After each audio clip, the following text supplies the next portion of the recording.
साथियों नमस्कार। हमारे देश भारत का भौगोलिक जन्म कैसे हुआ? आज से लगभग 20 करोड़ साल पहले हमारे पृथ्वी पर दिखने वाले आज के जैसे विभाजित महाद्वीप नहीं थे। उस वक्त एकमात्र सुपर महाद्वीप था जिसका नाम पेंजिया था और इसके चारों ओर जलाशय था जिसका नाम पैथालासा था। आज के जितने भी विभाजित महाद्वीप हैं वो पेंजिया से अलग होकर बने हैं। यह थ्योरी देने वाले अल्फ्रेड वेगनर थे और उनका यह भी मानना था कि महाद्वीप पर रेंगने वाले जीवों का भी विकास हुआ। दोस्तों, लगातार इस महाद्वीप में प्लेट खिसकती रहती है।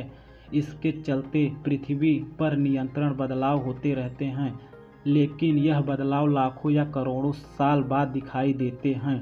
यह बदलाव के चलते आज के ये महाद्वीप का निर्माण देखने को मिलता है। इसके साथ हमारे भारत का भी निर्माण देखने को मिलता है।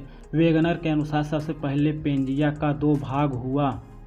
इस प्रकार उत्तरी भाग को लारेशिया और दक्षिणी भाग को गोंडवाना लैंड कहा जाता है। इन दोनों को डिवाइड होने के बाद बीच में जो सागर का पानी भरा और एक खाड़ी का निर्माण हुआ, उसको वैज्ञानिकों ने तेथिस सागर का नाम दिया। पेंजिया से अलग हुए उत्तरी महाद्वीप लारेशिया में से आज के एशिया, यूरोप, उत्तरी अमेरिका जैसे महाद्वीप बने, जबकि गोंडवाना लैंड में दक्षिण अमेरिका, अफ्रीका, ऑस्ट्रेलिया और अंटार्कटिका जैसे महाद्वीप बने। हमारा देश भारत भले ही आज भौगोलिक रूप से एशिया का भाग हो, लेकिन भारत का भूमि भाग उस वक्त वास्तव में गोंडवाना लैंड महाद्वीप का हिस्सा था और आज का अफ्रीका और भारत एक ही प्लेट से जुड़े हुए थे। धीरे धीरे अंदरूनी प्लेट के टूटने से भारत अफ्रीका से अलग होकर और भारत का प्लेट भौगोलिक रूप से अलग हो गई और धीरे धीरे एशिया के तरफ बढ़ने लगी। वह आज के यूरेशिया प्लेट की ओर धीरे धीरे बढ़ती गई और एक समय यूरेशिया और भारत का प्लेट का टकराव हुआ। दोस्तों, जब 2 प्लेटों का टकराव होता है तो भारी पदार्थ नीचे की ओर दब जाती है और हल्की पदार्थ ऊपर की ओर उठ जाती है। इस वक्त भी ऐसा ही हुआ।